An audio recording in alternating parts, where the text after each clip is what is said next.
Agora vamos ao noticiário internacional. Nesta semana, a Suprema Corte dos Estados Unidos deu ao presidente Joe Biden autorização para encerrar a controversa política de imigração do ex-presidente Donald Trump.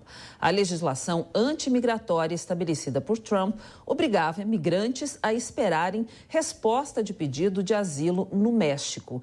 Para explicar melhor sobre esse assunto para a gente, eu vou conversar agora com Hannah Crispin, que é advogada nos Estados Unidos e especialista em imigração e direito de família. Boa tarde, Hannah. Bem-vinda. Obrigada por aceitar nosso convite. Uma boa tarde para você. Boa tarde. É um prazer estar aqui com você nessa tarde, Cláudia.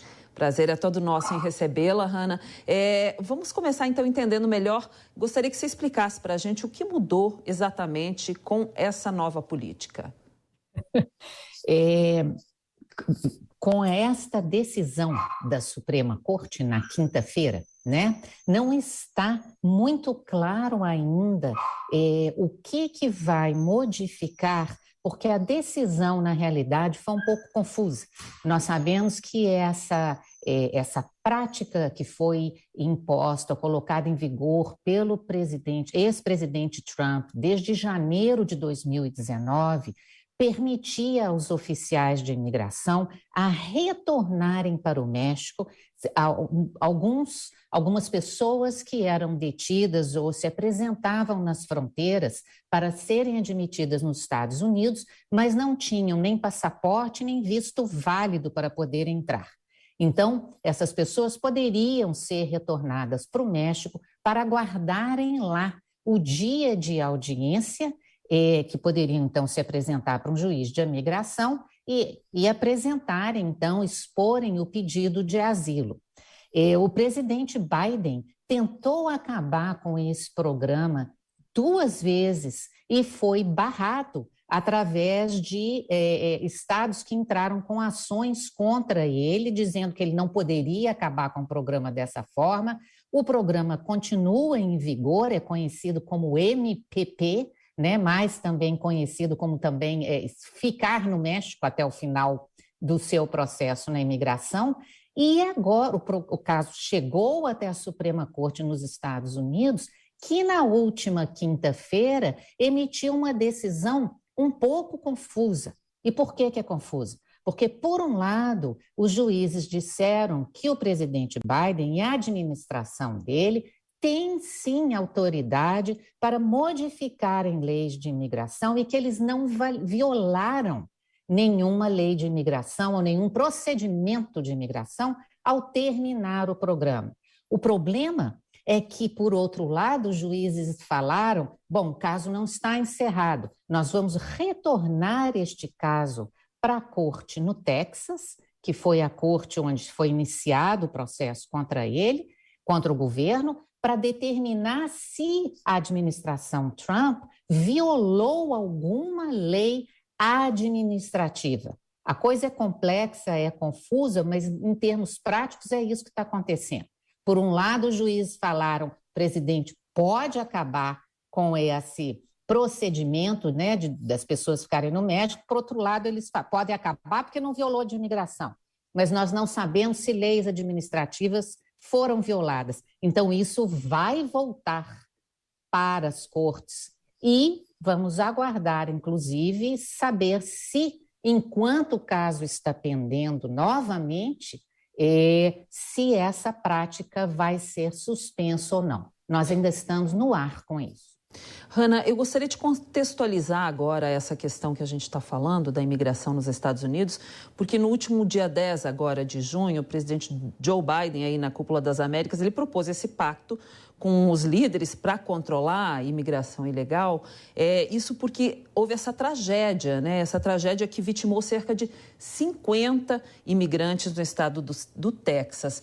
Você acha que esse acordo aí pode de fato acontecer? Eu acho que não só pode, como deve acontecer. Sem dúvida alguma, nós estamos vivendo uma crise humanitária, é uma calamidade. A situação da fronteira, com um número imenso de pessoas tentando entrar, no ano que fechou o ano da imigração vai de setembro a outubro. Então, no ano que fechou em outubro do ano passado, mais de 1,5 milhão de pessoas tentaram entrar nos Estados Unidos pela fronteira.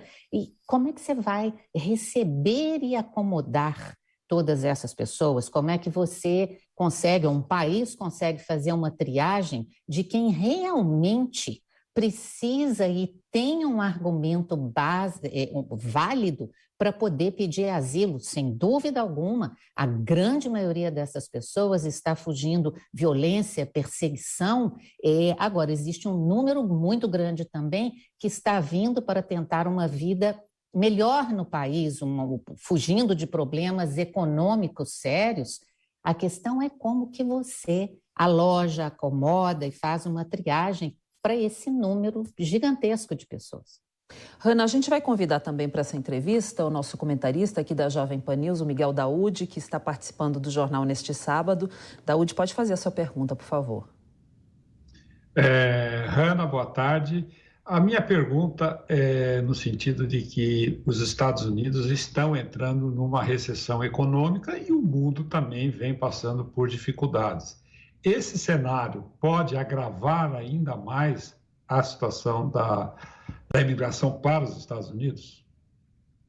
Sem dúvida alguma. Você imagina se nós entrarmos aqui nos Estados Unidos numa recessão econômica, como é que você ainda vai continuar argumentando de que é possível e que o país tem meios para poder receber, acomodar um número muito grande de pessoas? Mais uma vez, é uma situação muito complicada e muito delicada. Você acha que a adesão dos países aí da América na Declaração de Los Angeles, proposto por Biden, comprometendo-se com essa proteção dos imigrantes, pode realmente mudar a forma como a migração é lidada hoje em dia na América? E também houve aí uma participação, foi convocado inclusive um posicionamento dos Estados Unidos que querem dividir essa responsabilidade com outros países, inclusive o Brasil, né?